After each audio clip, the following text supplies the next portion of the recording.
Actu Debout, prenez votre temps et abonnez-vous à la chaîne, cela nous aide beaucoup et nous encourage à continuer à faire du bon contenu. Si vous aimez la vidéo, DONNEZNOUS un pouce en l'aimant, merci et profitez du reste de la vidéo. Mais est-ce pourtant, est-ce pourtant le moment pour que mien non vilipendé à meo, mien non dégradé au, alors le moment plutôt de les approcher pour leur expliquer que ce n'est pas du tout bien séant, mais on va avoir des participations les et nous à meo. Parce que n'ayam trop le rapport je suis en train de voir un travail que nous accomplissons pour faire se réaliser plutôt le plan et les recommandations de ce rapport. Parce que Ame Oeni porte-voix na panafricanisme Egbea, nous sommes en train de les jeter en pâture, de nier le travail qu'ils ont fait et qu'ils continuent par faire. Ni les dit là détruire. Est-ce que nous ne voyons pas, Beri? Et force que Bakpatolemia si, on Georgina Mio, Boneva Togo, Mateni Djouena Togo Videkpe, que les pas Togo ba ya doudou, les pas mia frère, mia non, mia to ba ya doudou, kou misère, kou don que fort le kou do mio, tyrannie que les mia dio, Maten Georgina Mikpo. Mais en même temps, réflexion à la portée mila tout mille mia kweda bede a mewa porte-voix à l'heure actuelle na panafricanisme. On peut leur reprocher des choses, bien sûr, mais voilà mewa porte-voix que mille poa.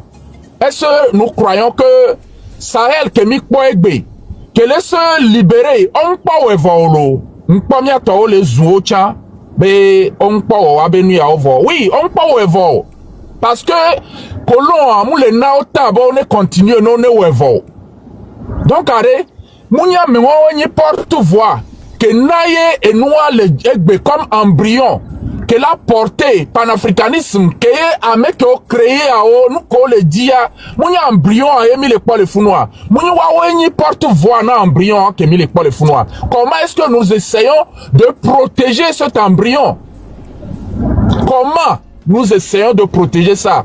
Yé mi la tati colon kudo impérialiste o la canaliser mi la tutumi yé mi la détruire porte-voix o ne mi détruire au voiré mais kewe la baba nani il nous faudra encore combien d'années pour réaliser que ce rêve cher de Marcus Garvey de ses pères devrait être encore continué? Combien d'années mi la batote po?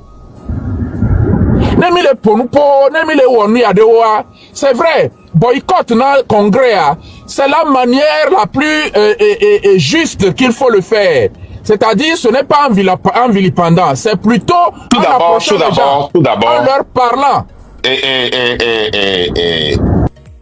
Nous ne pouvons pas boycotter parce que nous ne participons pas. Qu'est-ce que ça veut dire boycotter? C'est déserter, c'est refuser de participer, n'est-ce pas? Et nous pouvons manifester contre la participation là-bas. Le mot boycott même ne sonne pas bien. Non, bon, ce que les gens veulent dire, qu'il n'est pas clair. Ouais, les communications, mais nous devons commencer par bien parler au Togolais.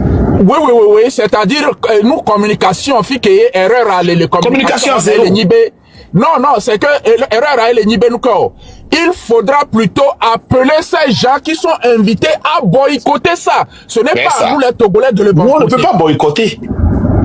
C'est à nous d'appeler ceux qui sont invités à boycotter. On peut boycotter et revenir là-haut parce que c'est nous qui devons aller payer les tickets. Ok? Même si les tickets sont free, c'est nous qui devons aller pour qu'elles puissent chanter. Nous avons vu dans le cas de Burna Boy où les gens ont déjà payé les tickets mais ne sont pas allés. Ils ont boycotté. Ils ont décidé de sacrifier leur argent. Pire encore, si c'était fatal, ils n'allaient pas aller parce qu'ils ont dépensé leur argent, ils ne sont pas allés. Et si nous voulons que les panafricains boycottent, nous devons aller vers eux et mettre une pression sur eux. Pas les insulter, pas les dénigrer, pas les appeler corrompus ou voleurs. Et je vais faire quelque chose, Terminus. Madame Tatione a continué. Je vais vous lire une chronologie sur les panafricains et vous allez voir Afrique au congrès, ou conférence. Il y a une différence entre la conférence et les congrès. Ils ont eu des congrès, ils ont eu des conférences. OK? Du 23 au 25 juin 1900, il y a eu la première conférence panafricaine. La première conférence panafricaine se déroule à Londres, au Royaume-Uni, en 1900, du 23 au 25 juillet 1900.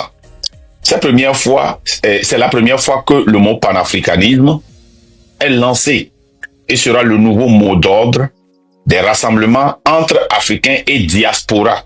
Écoutez bien, entre Africains et diaspora. L'objectif initial de la conférence est de rapprocher les peuples d'origine africains. Ça, c'était l'objectif premier. D'inaugurer une ère de relations nouvelles entre les différents groupes ethniques, d'assurer, en leur accordant des droits, la sécurité des Africains et l'amélioration de leurs conditions de vie. Parce que dans ce temps-là, c'était la priorité. Les Blancs, les Noirs n'étaient pas vus comme des êtres humains, ils étaient vus comme des animaux, des chiens. Leurs droits étaient bafoués. Et il fallait ramener la diaspora ensemble et les rapprocher des peuples africains pour qu'ils puissent se partager les expériences qui se passent, connaître leurs droits et savoir défendre leurs droits. C'était la priorité. Maintenant, du 17 au 19 avril 1912, ça c'est 12 ans après, a lieu une conférence internationale sur la situation des Noirs à l'Institut Tuskegee. Ça c'est aux États-Unis. Si vous savez l'histoire de la guerre, les Tuskegee là, si vous ne savez pas, allez lire. Je vais pas perdre mon temps sur ça. Aux États-Unis, c'est populaire. Alors, cette assemblée, c'est les premiers combattants noirs. Certains ont piloté les avions.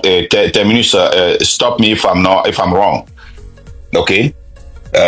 Pendant les guerres mondiales là. Ok. Cette assemblée discute des méthodes pour recruter des délégués francophones. Écoutez bien. Et vous allez voir pourquoi. Allez lire les recherches. Les délégués francophones en Afrique et pour mener des actions de formation politique des Noirs sans attirer l'hostilité des colons blancs sud-africains. Ok? Il y avait des colons blancs en Afrique du Sud, nous tous les connaissons les Africans, mais ils voulaient éduquer les Noirs dans les pays francophones parce qu'ils ont vu que, ils ont pu atteindre en 12 ans les pays anglophones. C'est pour ça que vous allez voir que les pays anglophones sont toujours en avance sur nous en Afrique quand il s'agit de lutter contre le néocolonialisme. Ils ont voulu maintenant éduquer les gens qui sont dans les pays francophones pour qu'ils s'intéressent aussi. Et ils ont commencé par recruter aussi les Noirs qui parlent français pour les former et pour pouvoir éduquer les Noirs. Mais au même moment, il faut le faire d'une manière clandestine.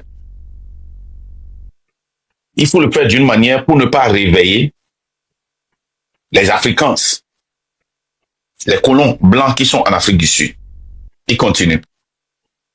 Les conférences posent les bases d'une entreprise panafricaine transatlantique, Africa Union Company, pour coordonner la solidarité raciale avec le progrès technique et le développement de l'Afrique. La première guerre dite mondiale met un terme au projet. Donc quand ils avaient fait ça, c'est la première guerre mondiale qui avait mis un terme à ça. Vous comprenez, non? Donc, vous allez voir que chaque fois qu'il y a un souci dans les pays africains, les panafricains essaient d'étudier et de voir comment est-ce que nous allons nous rapprocher du problème et comment est-ce que nous allons préparer nos frères et sœurs qui sont dans la diaspora et sur le territoire pour pouvoir lutter contre ces, comment l'appelle-t-on, ces colons. Maintenant, ça devient de plus en plus intéressant. Du 19 au 22 février 1919, le premier congrès, ça ce n'est pas la conférence, ne confondez pas, la première conférence a eu lieu en 1900. Le premier congrès a eu lieu en 1919. Le premier congrès panafricain est organisé de façon à coïncider avec la conférence de paix de Paris qui met fin à la Première Guerre mondiale. Vous voyez, je vous ai toujours dit que les mouvements organisent leurs conférences, leurs congrès, leurs réunions, leurs événements pour se rapprocher du péché. C'est la Première Guerre mondiale qui a mis terme à leur projet de 1912. Maintenant, eux aussi, cette Première Guerre mondiale-là, quand les gens là se réunissent pour parler de paix, ils savaient que ces gens-là allaient discuter l'intérêt des Noirs, l'intérêt des Africains. Donc, eux aussi, ils ont lancé un congrès panafricain. C'est organisé pour coïncider, pour pouvoir attirer l'attention. OK? Son but est d'influencer l'agenda politique des négociations des traités de paix en présentant des résolutions à la Société des Nations Unies, SDN. C'était en ce temps ONU, nouvellement formée. Tenue le 19 au 22 février 1919, la conférence rencontre de nombreuses difficultés en matière d'organisation, telles que les difficultés à obtenir des visas pour les participants, mais réussit néanmoins à réunir 57 délégués de 15 pays et à adresser une pétition aux nations alliées pour attirer l'attention sur l'oppression et l'oppression politique et économique dont sont victimes les peuples colonisés. Les délégués demandent aux puissances coloniales un engagement juridique et législatif afin de respecter les droits des populations africaines en matière d'accès et de contrôle de la terre, d'abolition du travail forcé, de droit à l'éducation, à la mise en place de politiques sociales et d'un programme d'émancipation afin que les Africains se forment à la gestion de l'économie et l'État moderne. Vous voyez, chaque fois, ok, il y a des organisations qui sont sorties grâce au panafricanisme, même si l'objectif a changé. Regardez, 15 personnes de combien de pays, 57 délégués, 57 personnes de 15 pays ont pu influencer l'ONU qui était la SDN, la Société des Nations. Dans l'histoire, quand je vais continuer, vous allez voir que dans l'histoire du panafricanisme, ils se sont toujours rapprochés du péché. Ils sont toujours rapprochés du péché. Le 1er août 1920, première convention internationale des peuples nègres du monde. La première convention internationale des peuples nègres du monde s'organise à New York. Le 1er août 1920. Elle est présidée par Marcus Garvey et donne lieu à la rédaction de la Déclaration des droits des peuples nègres du monde. Au Liberty Hall d'Harlem, Garvey dénonce devant plus de 25 000 personnes la condition noire dans le monde entier et pose les fondements panafricains de l'UNIA, l'Universal Negro Improvement and Conservation Association and African Community League. Outre l'égalité raciale, la justice sociale, la dignité et la liberté en toutes choses, le texte demande que l'Afrique soit réduite aux Africains et que leur soit reconnu le droit à l'autodétermination et le contrôle de leurs propres institutions, écoles, commerce, immobilier, pour sceller l'unité noire. L'UNIA introduit un hymne, un drapeau rouge, noir, vert et même jour férié le 31 août. Il est comme Kennedy Laglan. Allez apprendre l'histoire du panafricanisme. Pourquoi New York? Pourquoi ils ont choisi New York? Parce que tous les yeux étaient tournés sur l'Afrique du Sud et les États-Unis à cause de la traite négrière, de tout ce qui se passait aux États-Unis. Vous voyez, non? C'est pour cela qu'ils ont choisi ça. Mais vous allez voir que ceux qui ont commencé par lutter pour les Africains n'étaient pas les Africains. C'était des Noirs. Et certains Blancs les ont joints. Ces Blancs-là, beaucoup de Noirs panafricains n'ont jamais cru à eux. ils pensent que c'était des infiltrés, mais ils les ont beaucoup aidés. Et certains blancs pensent que ce sont des vendus. Ça, c'est l'histoire se répète encore. L'histoire se répète encore. Le 28 août, du 28 août au 6 septembre 1921, deuxième congrès panafricain se tient le 28 août dans 3 villes différentes, Londres, Bruxelles et Paris. C'était des colons, remplacés par des pays dictatoriaux aujourd'hui. Mais ça n'a pas empêché que les gens sortent pour écouter leur leader parler, pour protester, pour montrer leur colère. C'est comme ça se fait. Aujourd'hui, c'est une opportunité au Togo que les Togolais sortent pour crier dans les rues, pour parler de leurs conditions, pour mettre devant les faits accomplis comment l'appelle-t-on, les panafricains qui sont venus là-bas et leur dire, mais vous défendez, voilà ce que vous défendez, voilà ce que nous vivons. C'est comme ça se fait. C'est une opportunité. C'est comme la présence de Guy Marius Sagna au Togo. C'est une occasion pour nous. Moi, je suis d'accord, dénoncer. Mais ne faites pas que les gens là qui sont chers et sains, que ce que vous avez fait dans cette lutte-là, vous avez tellement blessé des gens et que les gens se lèvent contre vous matin, midi, soir, que ces panafricains-là nous abandonnent.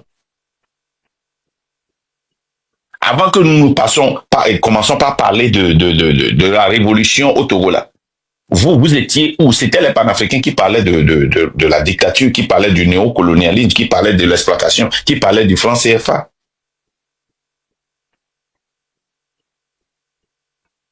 Et vas-y, terminus. Donc, j'ajouterai que si nous ne savons pas comment prendre notre lutte, nous allons la foirer. Et nous l'avons toujours foirée. Nous l'avons toujours foirée. Est-ce aujourd'hui que tout le monde va nier les travaux du professeur Franklin Nyamsi, les travaux de Nathalie Yam, les travaux de Kémy Seba, les travaux de Gucci Béanzin, les Bandakani? C'est aujourd'hui que nous allons nier le travail qu'ils ont fait. Au moment le plus dur, ils ont pris le côté du peuple.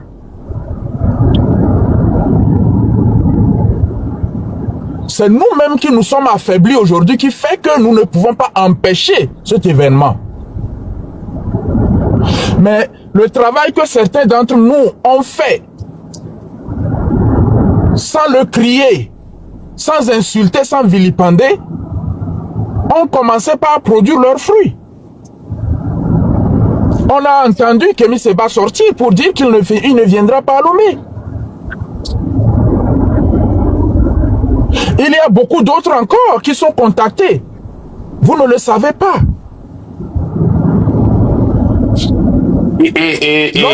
Attendez, je vais dire quelque chose ici.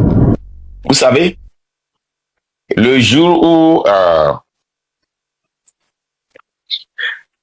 le professeur a fait ce live, Terminus était la première personne à m'envoyer la coupure, ne sachant pas que moi aussi j'ai suivi le live. Il m'a envoyé, on a communiqué comment est-ce qu'il faut faire pour empêcher ça, comment il faut gérer, et on a parlé. J'ai dit, mais voilà ce qu'il faut faire, voilà ce qu'il faut faire, voilà, il faut savoir communiquer. Si nous ne savons pas parler, voilà ce que nous allons faire. Et ça dit que quand les gens disent que qu'est-ce que vous avez fait, vous ne faites rien. Hein? Vous êtes sûr? Vous êtes sûr? Combien de fois Terminus n'a pas écrit au professeur? Combien de fois je n'ai pas écrit au professeur? On ne l'a pas écrit pour dire félicitations et bravo, tu vas à Lomé. Non. Nous avons partagé notre indignation, notre frustration. Mais il n'est pas venu pour dire, oh non, et qui êtes-vous? Pourquoi vous pouvez me parler comme ça? Mais Si vous sortez publiquement et que vous l'attaquez et que vous dites qu'il a pris de l'argent, il est ceci, il est un vendu, il est obligé de venir se défendre. C'est ce que vous me faites ici aussi. Vous lynchez les gens quand ils ne sont pas avec vous. Vous fabriquez des histoires sur les gens. C'est ce qu'on vous refuse. Les gens, à Mokona, ceux qui ont facilité, ceux qui ont créé l'espace là, pour que Fort y rentre, c'est la même chose. J'ai dit ça ici. Combien de fois je n'ai pas dit ça ici l'année passée? Les gens viennent ici et disent, oh, il faut aller s'associer à la Russie pour venir nous libérer, et il faut aller s'associer à l'AES. Il y a des travaux qui se font derrière. Quand vous laissez l'espace vide et que l'ennemi voit la faille, mais l'ennemi est faible et il voit que s'il prend cette faille-là, il va devenir fort. Pourquoi ne pas prendre ça?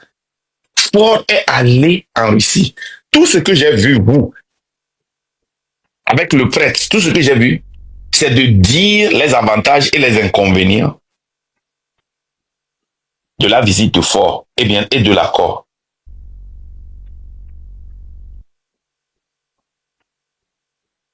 Mais quelle force nous avons pour empêcher Fort d'aller en Russie, d'aller aux États-Unis? Fort est actuellement aux États-Unis. Imaginez que je criais ici, je disais que si Fort vient ici aux États-Unis, il va me sentir, il va faire ceci, et que je suis ici en train de faire live. Quelle sera ma crédibilité? On commis les donnants, mais les luttes à quoi? C'est un chef d'État. Que nous le veillons ou non, ces pays-là ont accepté la 5e République. C'est pour cela qu'ils rencontrent notre président de la République ou bien le PCM. C'est la même chose que je disais aux gens de la DMK qui continuent aujourd'hui même à m'envoyer des documents. Ils ont toujours leur gouvernement. Chaque fois que Fort fait une transition, eux aussi ils font une transition. Ils disent le gouvernement légitime. Mais quel pays vous reconnaît? Revenez sur terre pour qu'on puisse faire cette lutte-là. Et les gens de la DMK, bien sûr qu'ils ont fait une bonne lutte. Omolo était dans la DMK. Je les salue. Mais quelque part, ils sont devenus paranoïques.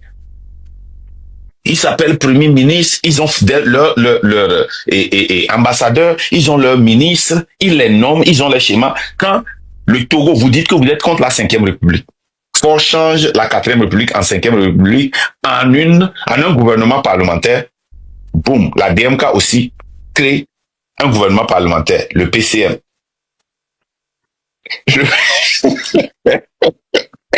Mais vous dites que vous êtes contre ce gouvernement parlementaire. Vous êtes contre ça parce que Fort a amené ça ou bien vous êtes contre ça par principe. Moi là, je m'en fous si c'est une dictature au Togo. Je l'ai toujours dit. Je m'en fous si c'est une démocratie. Je m'en fous si c'est un gouvernement parlementaire. Je m'en fous si c'est le socialisme.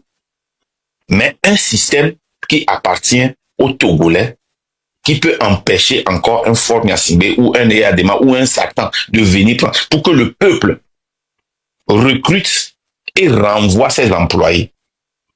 C'est tout. C'est pour cela que moi, j'ai été toujours contre non à la 5e République. Non, ne touche pas ma constitution. Ne touche pas ma constitution, mais vous allez déposer des candidatures selon la constitution de la 5e République pour aller aux élections. C'est la même chose que nous vous disons ici.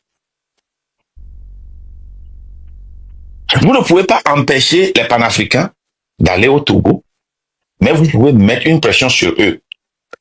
Mieux encore, s'ils arrivent là-bas, c'est à vous de leur montrer votre colère et à vous de sortir avec vos souffrances, les plancards, et d'envahir, d'entourer, d'être là où les gens la viennent. Vous ne voyez pas l'ONU. Les gens n'arrivent pas à empêcher l'ONU de faire leur truc là, mais allez voir. Chaque fois que l'ONU vient ici, mais les gens saluent leurs dignitaires. Et il y a toujours une opposition, ceux qui soutiennent et ceux qui sont contre. Et ça affecte l'ONU. Cette année, ça a été le cas de la Palestine.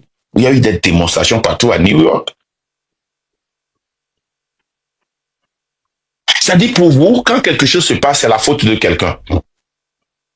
Moi, si le train ne marche pas, s'il n'y a pas de révolution, moi, je ne vais pas accuser quelqu'un, c'est moi-même. C'est moi-même. Qu'est-ce que nous n'avons pas bien fait? Que nous le veuillons ou pas, cette conférence va avoir lieu.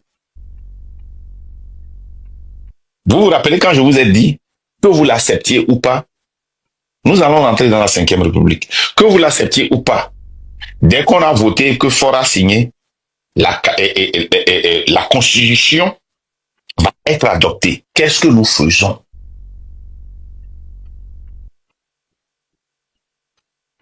Maintenant, vous venez avec votre malhonnêteté intellectuelle pour transformer ça et dire que Marc soutient la conférence. Marc ne veut pas. Marc dit, demande aux gens d'aller intégrer ça. C'était de la malhonnêteté intellectuelle. Là. Vous avez appris ça où? Et terminé ça, je suis tout le temps. Je voudrais rappeler à nos frères et sœurs que au plus fort de la dictature en Guinée-Bissau, et quand bien même ça continue aujourd'hui encore, nous avons vu notre sœur Nathalie Yamb aller en Guinée-Bissau pour rencontrer Ambalo, qui a fait un auto-coup d'État aujourd'hui. Elle y est allée pour comprendre pourquoi est-ce qu'il agit de la sorte. Est-ce à dire que Nathalie soutient Omaro Ambalo Sissoko? Je ne le crois pas. Il y a eu en ce temps où la révolution allait commencer au Mali, le professeur, lorsque Assimi Goïta était vice-président et qui voulait se rendre en Côte d'Ivoire, a bien tapé sur Assimi Goïta. Parfois, il y a des stratégies que nous ne comprenons pas. Après avoir fait cela, Goïta a compris à un moment donné que non, il était dans une fausse route. Lorsqu'il s'est redressé et a compris qu'il faut sortir de là, le professeur a repris encore le flambeau pour les accompagner. Et c'est ce qu'ils font, ces gens-là, aujourd'hui, jusqu'au jour d'aujourd'hui. Qu'est-ce que nous n'essayons pas de comprendre?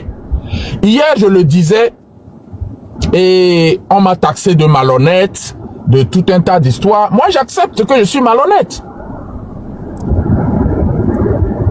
Si nous qui appelons à des pensées contradictoires, nous ne pouvons pas également essayer de regarder d'un autre côté que les autres, je crois quand même que nous sommes en train de faire fausse route. Et je disais hier par exemple encore que lorsque nous ne pouvons pas empêcher cet événement, ce qu'il y a de mieux à faire aujourd'hui, c'est comme vous venez de le dire, il faudra que ce jour-là, que les Togolais soient dans les rues pour que le pouvoir de Ford reprime encore. Devant que les gens, pendant que la conférence, le congrès est en train de se tenir, que les gens prennent les vidéos, les photos, comme balance aux gens dans la salle. Il faut qu'il y ait les soldats dans la rue et il faut que les gens sortent pour être confrontés et que les questions soient posées directement avec des vidéos. Il y a, quand tu vois, il y a un truc là qui va, l'américain là, comment l'appelle-t-on, Omar. Le barbu là, Omar, il y va. Le gars là ne mord pas sa langue. Imagine que ça se passe devant lui. Mais le gars là va en faire une mission. Il va en parler. On va en parler au congrès ici. Nous ne faisons que réagir. La vérité blesse. Nous avons réagi le 6 à cause de l'arrestation d'Amram. Nous avons réagi au 26, 27, 28 à cause du de la deuxième date fixée par les panafricains.